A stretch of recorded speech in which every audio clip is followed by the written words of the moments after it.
أعوذ بالله السميع العليم من الشيطان الرجيم من همزه ونفخه ونفثه.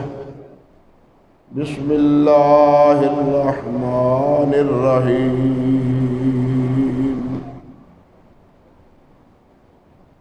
قل يا عبادي الذين أسرفوا على أنفسهم لا تقنطوا من رحمة الله إن الله يغفر الذنوب جميعا إنه هو الغفور الرحيم. وأنيبوا إلى ربكم وأسلموا له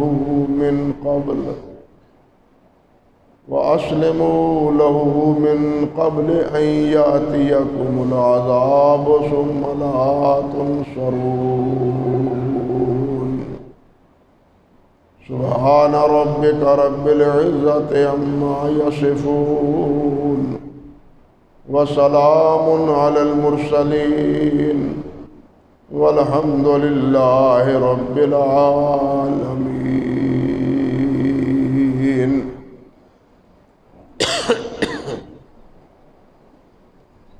محترم و معزز سامعین کرام،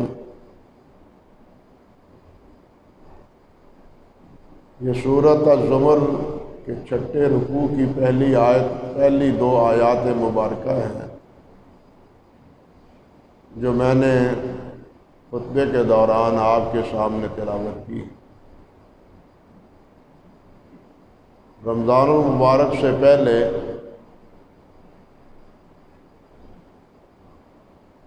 سورۃ الزمر کی اس سے پہلے کی جو آیات ہیں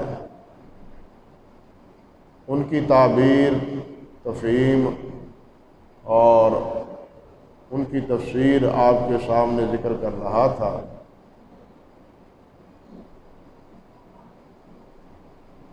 اس سے پہلے اللہ سبحانہ و تعالی نے مشرکین کے عمل و کردار اور ان کے انجام کا ذکر کیا. یہ بڑے عجیب لوگ ہیں اور بڑے مطلب پرست ہیں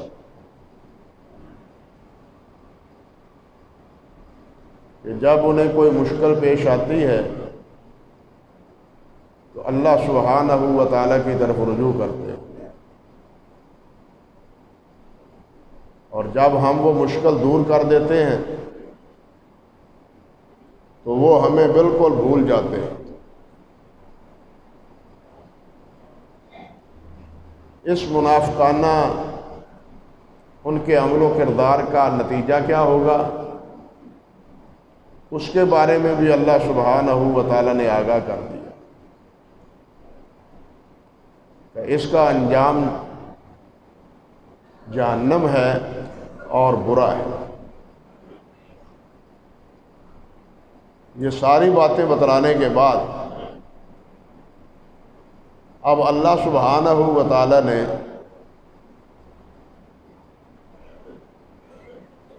انسانوں کو اپنی بے حد وسیع رحمت، اپنی بخشش اور اپنی مغفرت کا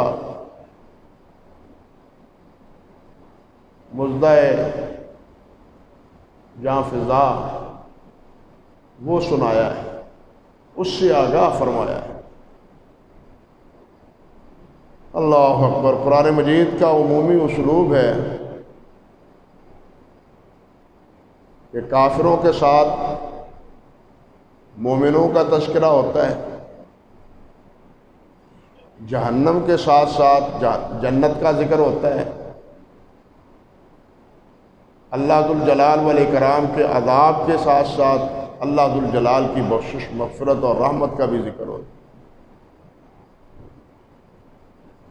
یہ عمومی اسلوب ہے قرآن مجید. اللہ رب العزت نے ایک جگہ ارشاد فرمایا ہے، نبئ عبادی انی انا الغفور الرحیم، وَأَنَّ عَذَابِي هُوَ الْعَذَابُ الْأَلِيمُ، کہ میرے بندوں کو آگاہ کر دیں، بتلا دیں، خبردار کر دیں کہ انی انا الغفور الرحیم، میں ہی بخشنے والا ہوں اور رحم کرنے والا ہوں، اللہ کے علاوہ اور کوئی بخشنے والا نہیں، میں ہی بخشنے والا ہوں، میں نے ہی رحم کرنا ہے تمہارے اوپر۔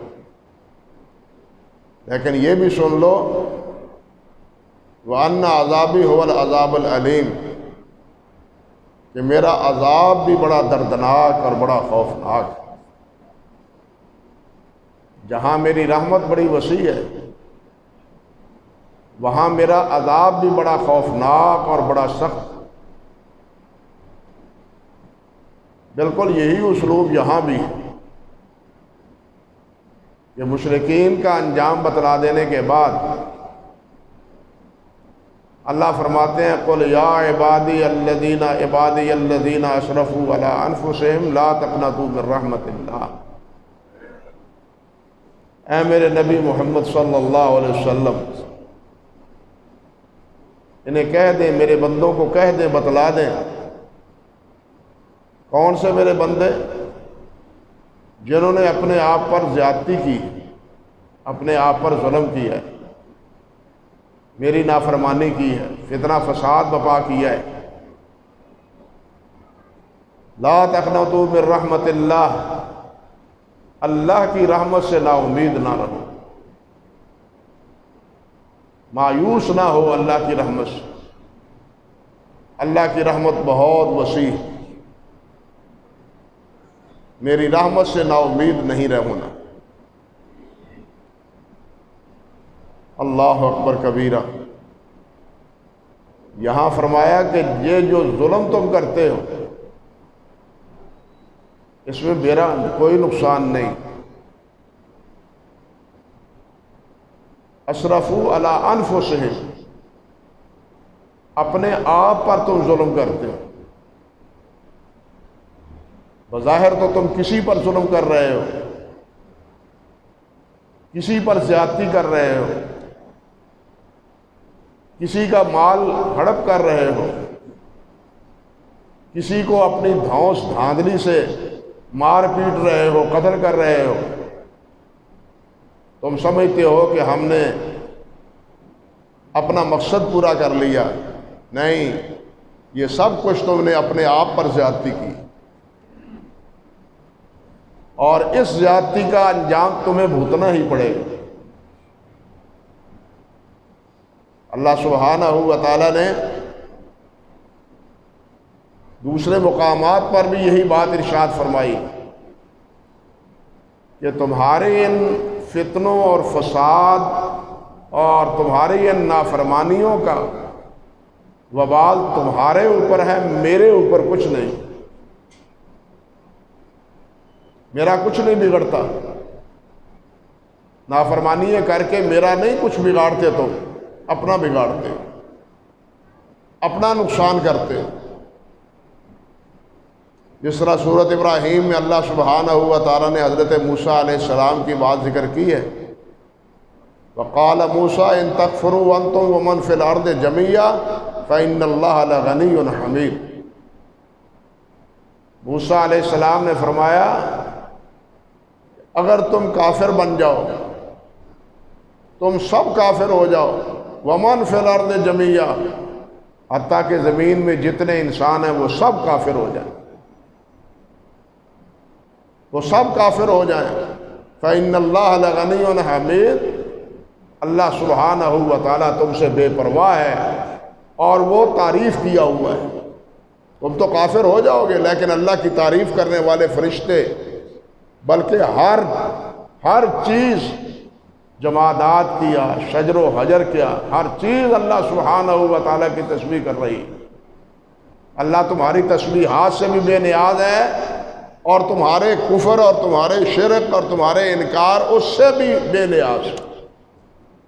جس طرح کہ صحیح مسلم میں حضرت ابو ذر رضی اللہ تعالیٰ عنہ کی روایت میں حدیث قدسی ہے، اللہ سبحانہ و تعالیٰ نے فرمایا کہ اگر تم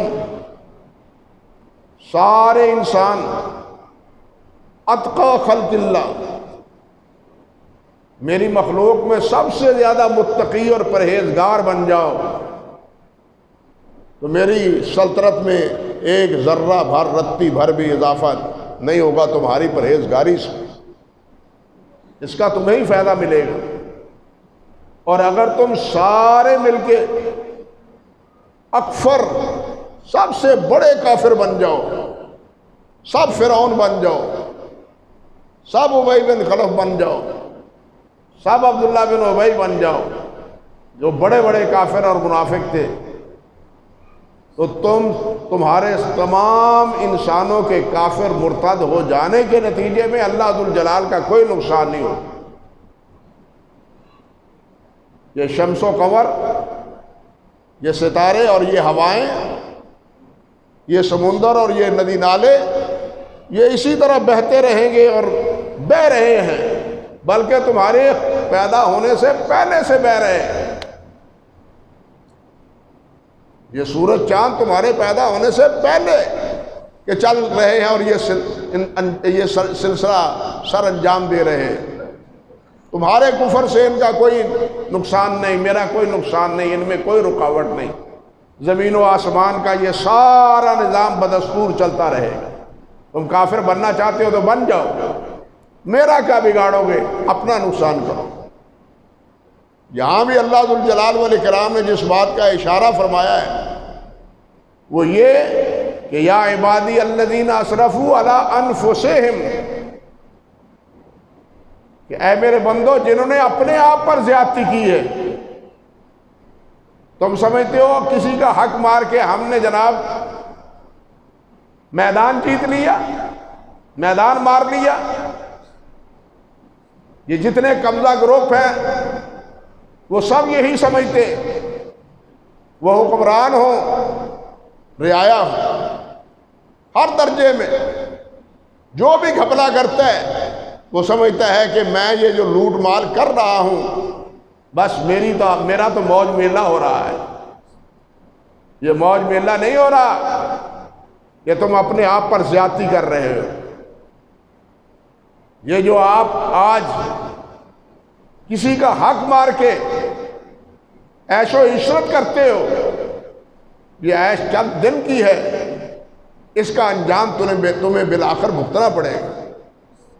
یہ تم اپنے آپ پر زیادتی کرتے ہو، اپنی سمجھ کے مطابق تم نے اس کی دنیا بگاڑی ہے، لیکن حقیقت یہ ہے کہ تم نے اپنی دنیا بھی بگاڑی ہے اور آخرت بھی بگاڑی ہے، ڈبل نقصان کیا ہے تم نے۔ لوگ تم سے نفرت کریں گے، لوگ تمہیں ڈاکو اور لٹیرا کہیں گے، لوگوں کی نگاہوں میں تمہاری عزت اور آبرو خاک میں مل جائے گی۔ یہ دنیا کا انجام ہوگا، اور ہو رہا ہے یا نہیں ہو رہا؟ اور آخرت میں تو پھر اس کی سزا بھگتنا ہے تم نے۔ اس لیے جو بھی تم کر لو یاد رکھو تم اپنے آپ پر ظلم کر رہے ہو، کسی کا کچھ نہیں بگاڑ رہے۔ جس کا بگاڑ رہے ہو، جس کا مال ہڑپ کر رہے ہو، قیامت کے دن وہ فائدے میں رہے گا، تم نقصان میں رہو گے۔ آج دنیا میں نبی علیہ السلام نے فرمایا ہے کہ کسی پر ظلم نہ کرو، یہ ظلمات بن کے قیامت کے دن تمہارے سامنے آئیں گے۔ ایک ظلمات بن کے، کئی ظلم بن کے تمہارے سامنے آئیں گے، اور تمہارے ان مظالم کا حساب دینا ہوگا، حساب چکانا ہوگا۔ اللہ اکبر کبیرہ۔ اللہ تعالی ہمیں دنیا کی رسوائی سے بھی محفوظ فرمائے اور آخرت کی رسوائی سے بھی بچائے۔ تو اللہ نے فرمایا یا عبادی الذین اسرفوا، اے میرے بندو جنہوں نے اپنے آپ پر ظلم کیا۔ یہاں ایک بات سمجھنی چاہیے، بعض حضرات، اللہ سب کو سمجھ عطا فرمائے، وہ اس کے معنی یہ کرتے ہیں قل یا عبادی، اے میرے نبی محمد صلی اللہ علیہ وسلم کہہ دے اے میرے بندو، یعنی اللہ کے رسول صلی اللہ علیہ وسلم سے کہا گیا ہے کہ آپ لوگوں سے کہیں کہ تم میرے بندے ہو۔ قل یا عبادی، لیکن یہ بدترین تحریف ہے، یہ تعویل تفسیر نہیں ہے، تحریف ہے۔ اللہ رب العزت انبیاء جتنے بھی ہیں، نبی علیہ السلام ہی نہیں ہے، سب انبیاء کرام علیہم السلام، وہ سارے انسانوں کو اللہ کا بندہ بنانے کے لیے آئے،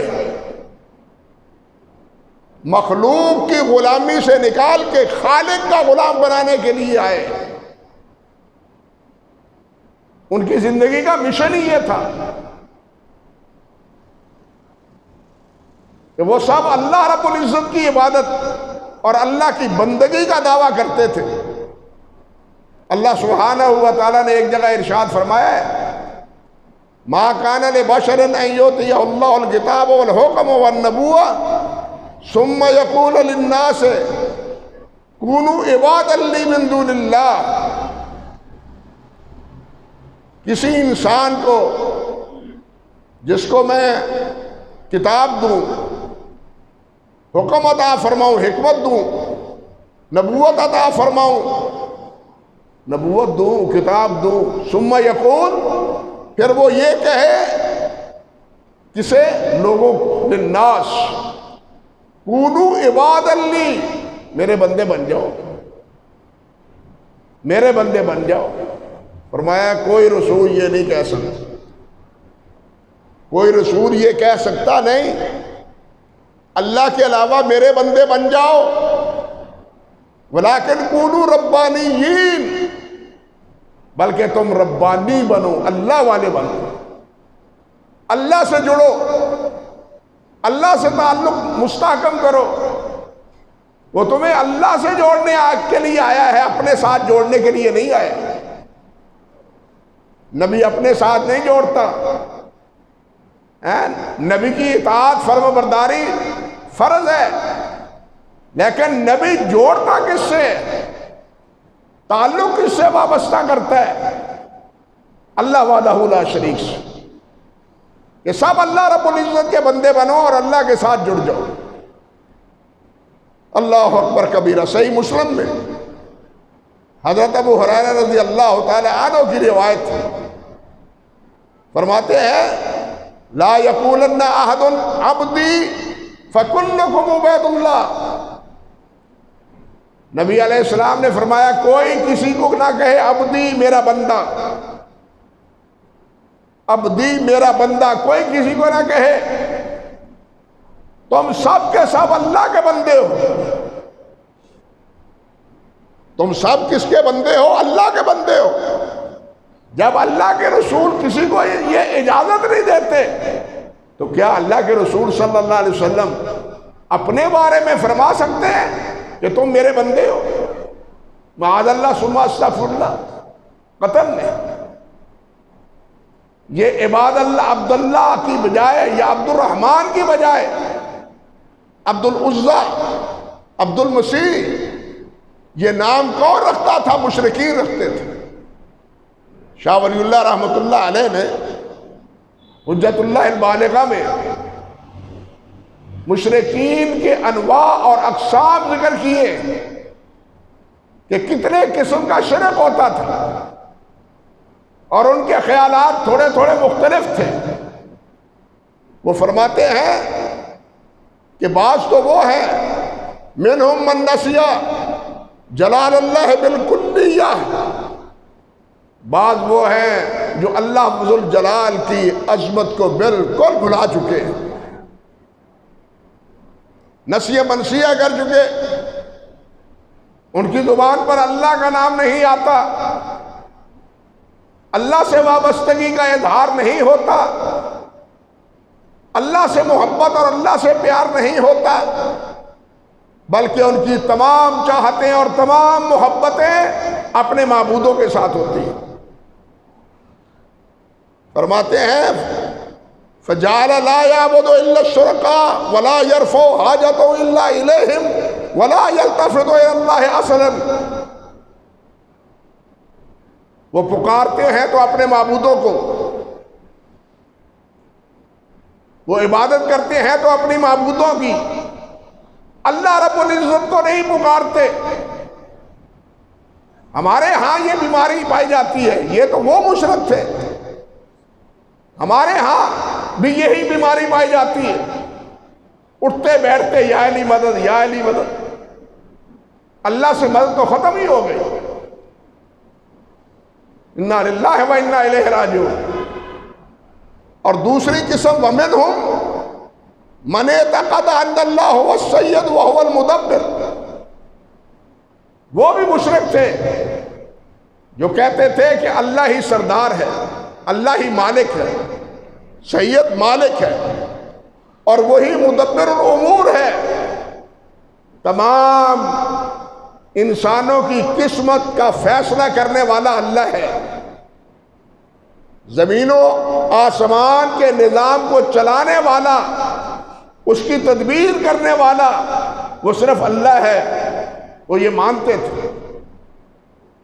وَهُوَ الْمُدَبِّرُ لَكِنَّهُ قَدْ يَخْلَعُ عَنْ بَعْضِ عَبِيدِهِ لِبَاسَ الشَّرْفِ، لیکن ساتھ ساتھ یہ بھی کہتے کہ اللہ ذوالجلال نے اپنے بندوں کو عزت و شرف کا لباس عطا فرمایا ہے، عزت دی ہے، شہرت دی ہے، اور بعض وَيَجْعَلُهُ مُتَصَرِّفًا فِي بَعْضِ الْأُمُورِ الْخَاصَّةِ، اور بعض خاص امور میں انہیں تصرف کا حق دے دیے کہ تم یہ کر سکتے ہو، یہ بھی کر سکتے ہو، یہ بھی کر سکتے ہو، انہیں تصرف کا حق دے دیا اللہ سبحانہ و تعالیٰ نے۔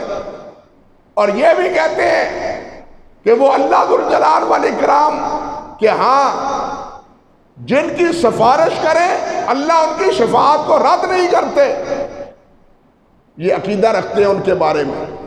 فرماتے ہیں فَيَتَلَجَّجُ لِسَانُهُ أَن يُسَمِّيهِمْ عِبَادَ اللَّهِ، ان کی زبان بڑی مضطرب ہو جاتی ہے کہ ان اللہ کے نیک بندوں کے بارے میں وہ کہیں کہ یہ عباد اللہ، یہ اللہ کے بندے ہیں۔ ان اولیاء، ان مقربین جن کو اللہ عزت و شرف عطا فرماتا ہے علم و عمل کی بنا پر، فرماتے ہیں کہ وہ ان کے بارے میں یہی سمجھتے ہیں، نہیں کہتے کہ یہ اللہ کے بندے ہیں، یہ بہت پہنچے ہوئے ہیں، انہیں بڑا قرب حاصل ہے۔ فَيُسَوِّيهِمْ وَغَيْرِهِمْ فَعَدَلَ عَنْ ذَلِكَ إِلَىٰ تَسْمِيِّهِمْ ابناء اللہ، محبوب اللہ، تو وہ ان کے نام کیا رکھتے ہیں؟ یہ اللہ کے محبوب ہیں، یہ اللہ کے خاص بندے ہیں، یہ اللہ ذوالجلال کے بیٹے ہیں۔ جس طرح یہود و نصارہ کہتے تھے نحن ابناء اللہ واحباہ، حضرت عیسیٰ علیہ السلام کو ابن اللہ نہیں کہتے تھے، یہودی حضرت عزیر ہی کو ابن اللہ نہیں کہتے تھے، بلکہ ان کے پیر اور ان کے پادری وہ کہتے تھے نحن ابناء اللہ واحباہ، ہم بھی اللہ کے بیٹے ہیں اور اللہ کے محبوب ہیں۔ ہم بھی وہی لفظ بولتے ہیں، یہ اللہ کے بڑے محبوب ہیں، یہ بڑے پہنچے ہوئے ہیں، اللہ ان کی کوئی بات رد نہیں کرتا۔ فرماتے ہیں وَسَمَّا نَفْسًا عَبْدًا أُولَٰئِكَ كَعَبْدِ الْمَسِيحِ وَعَبْدِ الْعُزَّىٰ، اور وہ ان کے ناموں پر یہ نام رکھتے ہیں، میں کیا ہوں؟ میں عبد المسیح ہوں، میں عبد العزیٰ ہوں۔ مشرکین کے نام بھی عبد العزیٰ تھے، آج بھی عبد المسیح ہیں، اس دور پر میں بھی عبد المسیح تھے، یعنی ایک نیک بندوں کو کیا کہتے تھے؟ اس کے بندے، اس کے بندے، مسیح کے بندے، عزیٰ کے بندے، عبد اللات کے بندے، عبد الحبل کے بندے، اللہ کے بندے نہیں کہتے تھے، بلکہ جن کی پرستش کرتے تھے ان کی طرف اپنی عبدیت کا اقرار اور اظہار کرتے تھے اور نام یہ رکھتے تھے۔ ابو لہب عبد العزیٰ اس کا نام تھا، ابو لہب تو کنیت تھی اس کی۔ یعنی اسی طرح مشرکین اور یہود و نصارہ وہ اپنے ان حضرات کے ناموں پر اپنے عبدیت کا جو ہے لاحقہ وہ شامل کرتے تھے۔ شاہ صاحب فرماتے ہیں اللہ وہذا مرض جمہور الیہود والنصارى والمشرکیہم وبعض غلاة من منافقی دین محمد صلی اللہ علیہ وسلم یومنا ھذا۔ غور کیجئے ان الفاظ پر۔ فرماتے ہیں یہ بیماری، یہ کن میں ہے؟ جمہور الیہود والنصارى، جمہور یہودیوں میں اور نصارہ میں۔ اکثر یہودی اور نصارہ یہی کرتے ہیں۔ اور فرمایا والمشرکیہم، اور ان کے مشرک کفار مکہ وہ بھی اسی طرح اپنے آپ کی نسبت عبد العزیٰ عبد اللات کی طرف کرتے تھے۔ فرماتے ہیں وَبَعْضُ الْغُلَاةِ مِن مُنَافِقِي دین محمد صلی اللہ علیہ وسلم فی یومنا ھذا، اور ہمارے ان دنوں میں اس محمد رسول اللہ کی امت میں بھی منافق ٹائپ کے لوگ ایسے ہیں جو یہی روپ دھارے ہوئے ہیں۔ وہ بھی کیا نام رکھتے ہیں؟ عبد المصطفیٰ، عبد الرسول، عبد النبی۔ یہ نام آپ نے سنے؟ عبد النبی، عبد الرسول، عبد المصطفیٰ۔ اللہ تو بھول ہی گیا۔ آپ کے شہر میں نام ہے فضل احمد، فضل رسول، فضل کریم۔ اللہ کا فضل تو نکل ہی گیا۔ دینے والا کون ہے؟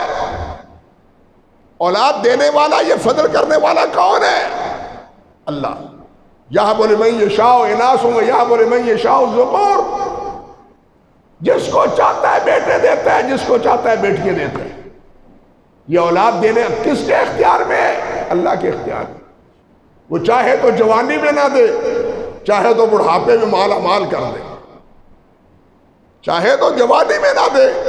نہیں دیا، نہ حضرت زکریا کو دیا، نہ حضرت ابراہیم کو دیا۔ ہمارے لیے مثال ہے۔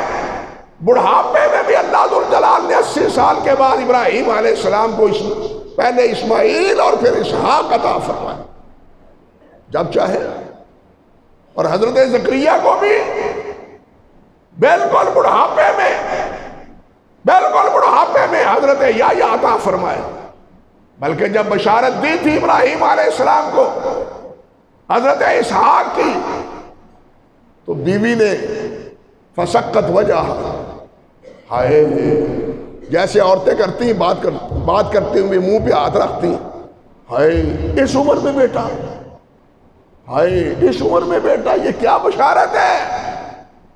کہنے لگے یہ اللہ کا فیصلہ ہے، اللہ نے اب تمہیں دینا ہے۔ اس سے یہ بھی سبق ملا کہ کیا ابراہیم علیہ السلام دعائیں نہیں کرتے تھے؟ رب حب لی من الصالحین۔ جب عراق سے نکلے تھے، آگ سے نکلنے کے بعد شام کی طرف روانہ ہوئے تھے، اس وقت بھی دعا کا ذکر ہے رب حب لی من الصالحین، کہ اللہ مجھے نیک بیٹا دے۔ لیکن قبول کب ہوا؟ 80 سال کے وقت۔ اللہ اکبر کبیرہ۔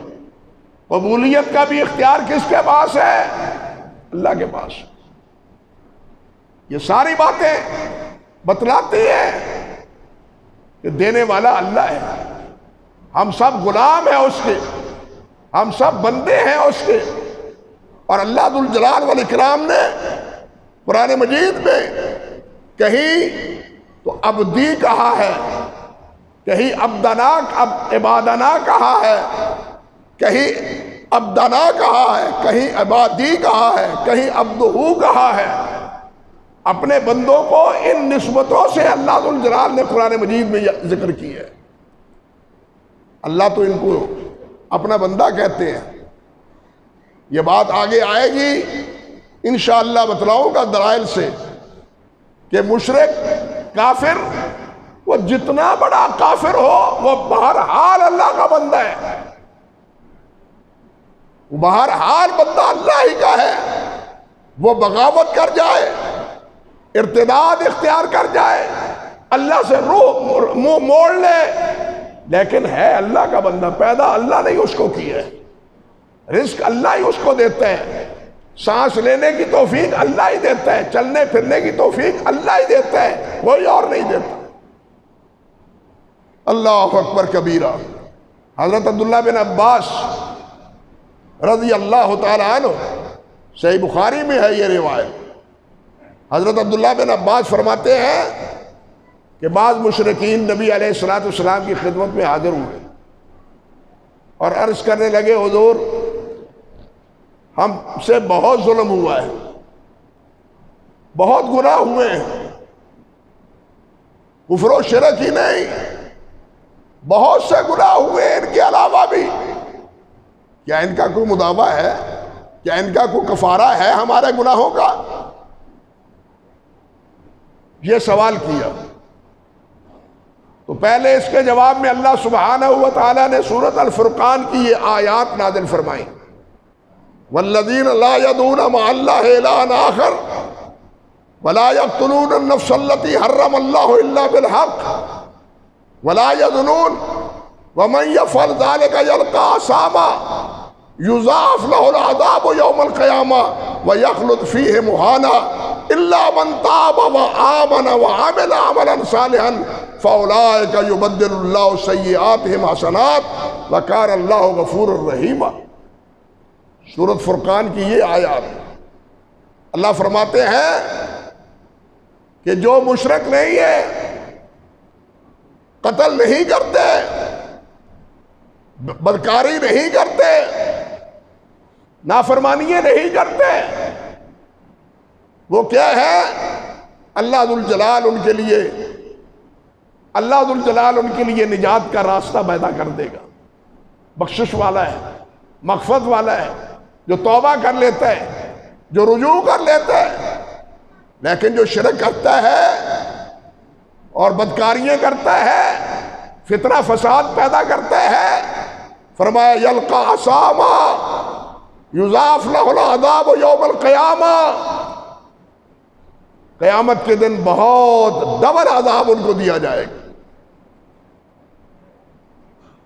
وہ کہنے لگے یہ تو بڑا مشکل مسئلہ ہے، توبات کے بعد پھر اس پر پکے رہنا، پھر نافرمانیاں نہ کرنا، بدکاریاں نہ کرنا، یہ تو بڑا مشکل مسئلہ ہے۔ اللہ اکبر کبیر، کیا بنے گا؟ کیا بنے گا؟ تو پھر اس کے بعد اللہ ذوالجلال نے یہ آیت نازل فرمائی، قل یا عبادی الذین اسرفوا علی انفسہم لا تقنطوا من رحمت اللہ، میرے نبی ان سے کہہ دو کہ اللہ فرماتے ہیں میرے بندو جنہوں نے اپنے آپ پر زیادتی کی ہے، لا تقنطوا من رحمت اللہ، اللہ کی رحمت سے نا امید نہ ہو، لا تقنطوا من رحمت اللہ، اللہ کی رحمت سے نا امید نہ ہو، ان اللہ یغفر الذنوب جمیعا، اللہ سارے گناہ معاف فرما دے گا، سارے گناہ، انہ هو الغفور الرحیم، وہی بخشنے والا ہے، وہی رحم کرنے والا ہے۔ لیکن شرط کیا ہے؟ وَأَنِيبُوا إِلَىٰ رَبِّكُمْ وَأَسْلِمُوا لَهُ، اللہ رب العزت کی طرف رجوع کر لو اور اللہ ذوالجلال کے تابع فرمان بن جاؤ، بس اللہ کی طرف رجوع، وَأَسْلِمُوا لَهُ، اور اللہ کے فرما بردار بن جاؤ، بس اللہ تعالیٰ تمام گناہ معاف فرما دے گا، پریشان ہونے کی ضرورت نہیں۔ تو پھر وہ مطمئن ہوئے۔ تو یہ اس پس منظر ہے جس طرح کہ حضرت عبداللہ ابن عباس رضی اللہ تعالی عنہ نے فرمایا ہے اس آیت کے نزول کا۔ یہاں حافظ ابن حجر رحمۃ اللہ علیہ نے طبرانی کے حوالے سے ایک روایت ذکر کی ہے کہ یہ آنے والا حضرت حمزہ رضی اللہ تعالی عنہ کا قاتل واشی تھا، اس نے یہ باتیں کی تھی نبی علیہ السلام سے، لیکن یہ روایت بالکل ضعیف ہے، نہایت ضعیف ہے۔ یہ مکی صورت ہے، مکے میں آیت نازل ہوئی ہے۔ واشی بن حرب مدینہ طیبہ میں جب آپ تشریف لے گئے تھے، احد کے موقع پر 3 ہجری میں حضرت حمزہ شہید ہوئے تھے، دونوں میں کوئی موافقت نہیں ہے۔ بات سمجھے نا؟ یعنی سورت مکی ہے، آیت مکی ہے، اور واشی بن حرب کا جو واقعہ ہے وہ مدینہ طیبہ کا ہے۔ وہ مسلمان ہوئے تھے تو مدینہ طیبہ میں ہوئے تھے، مکہ مکرمہ میں آنے کی ان کی کوئی بات تاریخی طور پہ کسی مستند روایت سے ثابت نہیں ہے۔ اس لیے واشی بن حرب کا اس کے ساتھ کوئی علاقہ نہیں کہ کچھ بلکہ مشرکین آئے تھے، انہوں نے آ کے اپنی یہ بپتا ذکر کی تھی نبی علیہ السلام کے سامنے، اور نتیجہ تن بالآخر اللہ ذوالجلال والاکرام نے یہی بات فرمائی۔ وہ کسی نے کہا ہے جہنم اگر وسیع ہے تو رحمت وسیع تر، لا تقنطوا جواب ہے حل من مزید کا۔ بات سمجھے؟ لا تقنطوا یہی آیت، لا تقنطوا جواب ہے حل من مزید کا، سورۃ قاف میں ہے۔ اللہ جہنم سے پوچھے گا کہ کیا اور کا پھینکوں تم میں انسان؟ جہنم کہے گی حل من مزید، اور ہیں، پھینکو پھینکو پھینکو، لاؤ۔ اللہ اکبر کبیر۔ تو اس کا جواب کیا ہے؟ لا تقنطوا من رحمت اللہ، اللہ کی رحمت سے نا امید نہ ہو۔ شرط یہی ہے کہ انسان اللہ کی طرف رجوع کر لے اور اللہ رب العزت کا فرما بردار بن جائے۔ اللہ ہمیں اپنا فرما بردار بننے کی توفیق عطا فرمائے۔ اللہ ہماری دنیا بھی بہتر فرما دے اور آخرت بھی بہتر فرما دے۔ وآخر دعوانا ان الحمد للہ رب العالمین۔